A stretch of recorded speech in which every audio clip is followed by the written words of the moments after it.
तो टपूगड़ा से मेवात का ये जो दौरे का सिलसिला है ये चालू होगा।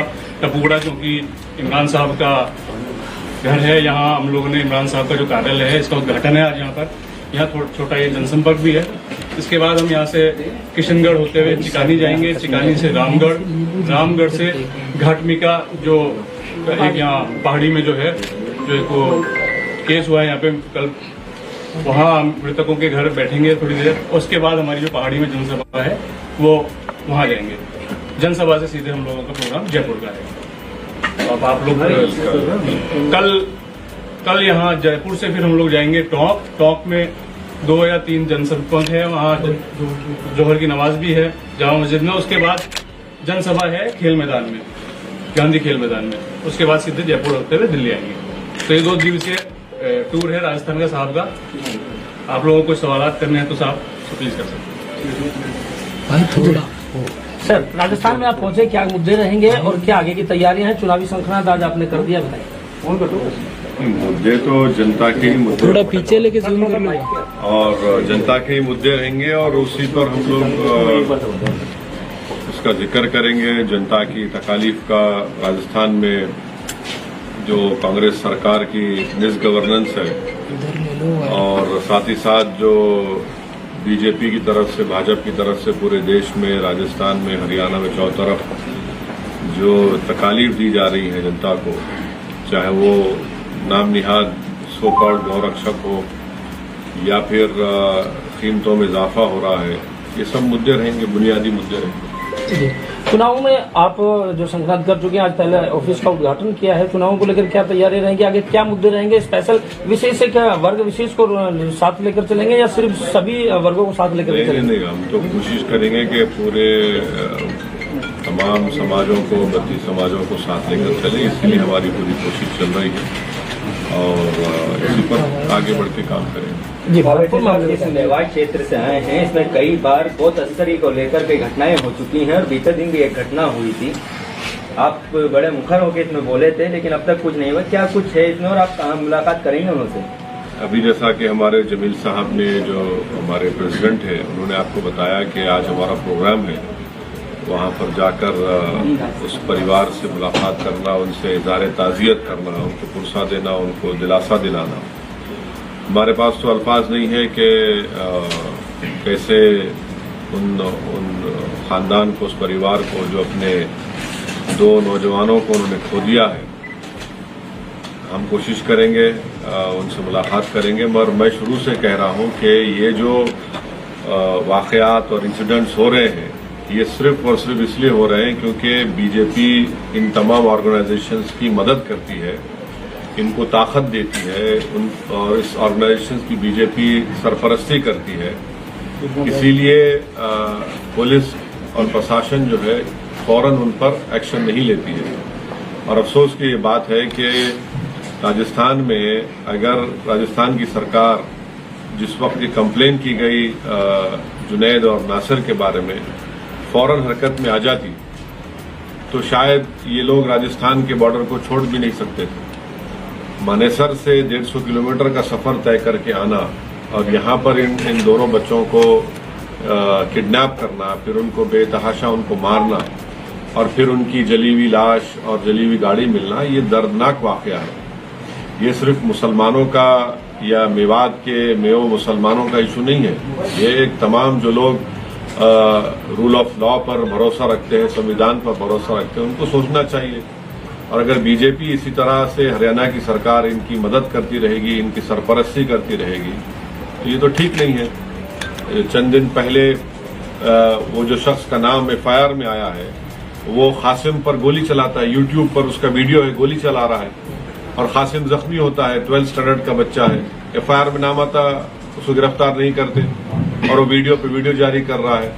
फिर एक वारिस नाम का एक लड़का था, जो 3 लोग गाड़ी में एक्सीडेंट हुई, फेसबुक पर लाइव टेलीकास्ट कर रहा है, वारिस के मुंह से खून बह रहा है, बाद में वारिस की मौत हो जाती है तो पुलिस कहती है एक्सीडेंट में मौत हुई, परिवार कहता है कि नहीं उसको मारा गया, फेसबुक पर लाइव चलाया गया, वारिस को दिखाया जा रहा है। भाई कोई इंसान की भी कोई इज्जत होनी चाहिए ना। ये लोग है कौन? क्या ये प्रधानमंत्री बन चुके हैं देश के, या फिर किसी प्रदेश के मुख्यमंत्री हैं, या डीजीपी बन चुके हैं लोग, या डीएम बन चुके हैं, कि इनके हाथों में हथियार हैं, अपने हथियारों की फोटो डालते हैं, लाइव टेलीकास्ट फेसबुक पर करते हैं, यूट्यूब पर ये तमाम आतंक को डालते हैं। ये तो सरकार को सोचना चाहिए, सरकारों को। अगर आप इस तरह से ये जो लोग रेडिकलाइज हो चुके हैं, इनको अगर आप नहीं रोकेंगे तो फिर ये तो देश के लिए खतरा बन जाएंगे, और खतरा बन चुके हैं लोग। इस प्रकरण में जिस व्यक्ति का नाम आ रहा है उसने अपने आप का लेना देना नहीं बताया कि संगठन से कोई लेना देना नहीं। जिस व्यक्ति का इस एफआईआर में नाम आया है, इस मामले में नाम आया, उसने कहा कि हमारा कुछ लेना देना नहीं, मैं उनको जानता नहीं, इस संबंध इससे मेरा कुछ नहीं। एफआईआर में जब नाम आया है तो राजस्थान की सरकार को, हरियाणा की सरकार को उसको गिरफ्तार करके अपनी कार्रवाई करने की जरूरत है। आप गिरफ्तार क्यों नहीं कर रहे उसको? कासिम के जो गोली मारी गई उसमें उसका नाम है, और उसके फेसबुक पर बड़े बड़े लोगों के साथ तस्वीर हैं, फोटोज हैं। मगर कम से कम गिरफ्तार तो करिए, मालूमात तो हासिल करिए। और ये मैं नहीं कह रहा हूं, इस्माइल का नाम सुना होगा आपने, जो शायद जुनैद या नासिर के रिश्ते के भाई हैं। उन्होंने कहा है कि ये जख्मी हालत में इन दोनों को पुलिस के पास लेकर गए, पुलिस ने इनकार कर दिया इनको लेने के लिए, तो बाद में मालूम हुआ कि इनकी जली हुई लाशें मिली हैं।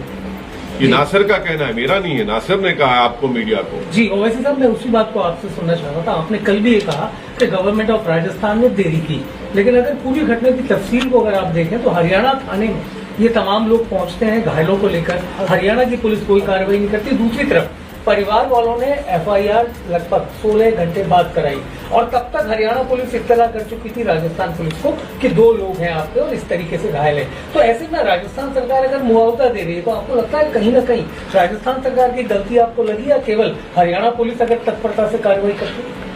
मैं अपनी बात नहीं कर रहा हूं। उस पीड़ित परिवार के एक शख्स इस्माइल का वीडियो है जिसमें उन्होंने जाकर राजस्थान के मुकामी पुलिस में कंप्लेन दर्ज करवाई और उनको बताया कि देखिए मिसिंग है और फुला ढाबे से इनको किडनैप किया गया है। अगर उस वक्त वो प्रशासन हरकत में आ जाता, राजस्थान की सरकार, तो शायद वो बॉर्डर भी ना छोड़ पाते राजस्थान का, और उनको उसी वक्त रोक लिया जाता, उन बच्चों की जान को बचाया जा सकता था।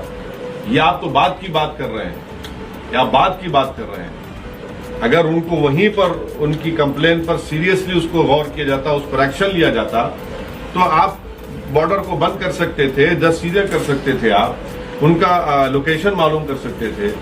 मगर आपने देरी कर दी, आपने कहा कि छोड़ो ये होता रहता है। नतीजा देख रहे हैं कि आज वो नौजवान बच्चे अपनी जान खो दिए। माहौल इतना तनाव में, ऐसा लगता नहीं आपको अगर आप खामा और पहाड़ी इलाके में जाएंगे तो माहौल बिगड़ सकता है, खासतौर पर लॉ एंड ऑर्डर के लिहाज से? देखिए, मेरा प्रोग्राम पहले से बना हुआ था, आप जानते हैं। ये मेरा प्रोग्राम पहले से बना हुआ था और मेरा प्रोग्राम जारी रहेगा। जब मुकामी मंत्री जा सकते हैं तो मैं क्यों नहीं जा सकता हूं? और आपको क्यों ऐसा खुदा ना खास्ता लग रहा है कि मेरे जाने से कुछ होगा? ओवैसी साहब, ये पूरा मामला गौ तस्कर वर्सेज गौरक्षक है क्या? देखिए, एक बात सुनिए, ना आपको, ना मुझे, ना इन तमाम लोगों को कानून को अपने हाथ में लेने की इजाजत है।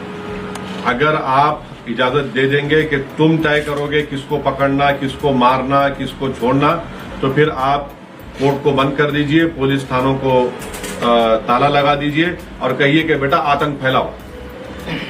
अगर आप ये चाहते हैं कि रूल ऑफ लॉ से देश चले, संविधान से देश चले, तो प्रशासन को, पुलिस को, कोर्ट को अपना अपना काम करने की इजाजत मिलनी चाहिए, उनको काम करने का मौका मिलना चाहिए।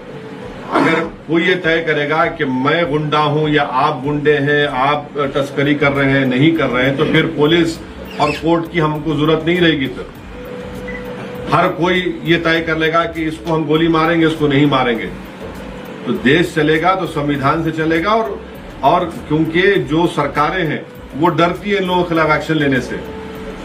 ये असल वोट बैंक पॉलिटिक्स है। अभी तक जो सरकार ने मुआवजे का ऐलान किया, आप संतुष्ट हैं या आपको लगता है? देखिए सर, आपकी और मेरी और आपके परिवार वालों की जान की कीमत कोई नहीं लगा सकता, कोई नहीं लगा सकता। अब उस परिवार पर क्या गुजर रही होगी जब वो देख रहे होंगे उनके जली हुई लाशों को। आप बताइए, अगर मैं आपको बताऊं कि भाई ये जली हुई लाश और पैसे ले लो, तो वो तो बोलेंगे भाई हमको ये चाहिए था, ये जिंदा चाहिए था, इसकी औलाद है, इसके माँ बाप हैं, इसके भाई बहन है। तो ये इस चीज है कि इंसान की जान की भी कीमत कोई होनी चाहिए ना, और जान की कीमत ये कि उसको बचाया जाए। ओवैसी साहब, एक बड़ा सवाल ये भी है कि जो इस प्रकरण में 2 व्यक्तियों का नाम आया है जिनकी डेड बॉडी वहां पे मिली है जली हुई स्थिति में, उनमें से एक पर गौ तस्करी के कई सारे मामले दर्ज हैं। बिल्कुल, तो मार देंगे उसको, आप मार देंगे, आप मुझ पर भी केस कर तो गोली मार देंगे मुझे आप। तो अदालत किस लिए है, पुलिस किस लिए है? आप इस तरह का सवाल करके जस्टिफाई मत करिए इस खतर को। मैं आपसे बड़ी इज्जत से कह रहा हूँ, सुनिए, नहीं, मैं आपसे बड़ी इज्जत से कह रहा हूँ कि भारत की पार्लियामेंट में, राजस्थान की विधानसभा में, हरियाणा की विधानसभा में सब पे केसेस चल रहे हैं। तो क्या उनकी जान की कीमत है और इनकी जान की कीमत नहीं है? ऐसा मत करिए। आरोपी अगर है तो कोर्ट तय करेगा, ये जालिम लोग, ये टेररिस्ट नहीं तय करेंगे ना। कल एक बात सामने आई थी कि बीजेपी के जो केंद्रीय समिति उसकी तरफ से तमाम सांसदों को और मंत्रियों को ये कहा गया है कि हिंदू राष्ट्र और धार्मिक सहिष्णुता को लेकर कोई बयानबाजी ना करें जिससे कट्टरता फैलती है। क्या मजाक कर रहे हैं? यानी मजाक है ये तो। कर्नाटका में कहते हैं कि टीपू का नाम लेंगे तो मार डालेंगे। मैं टीपू का नाम लेता हूं, मार देंगे क्या? भारत में संविधान में फ्रीडम ऑफ एक्सप्रेशन है नहीं है। दिल्ली में उनका एमपी कहता है कि मुसलमानों का बॉयकॉट करो, कुछ एक्शन नहीं। उनकी भोपाल की एमपी साहिबा कर्नाटक जाकर कहती हैं कि सिर्फ घर में चाकू को तरकारी काटने के लिए इस्तेमाल मत करो, गर्दन काटो। ये धर्म, सो कॉल्ड धर्म संसद में क्या क्या बातें की जाती हैं, ये तय कर रहे हैं ना। पहले इसके बारे में बता दें।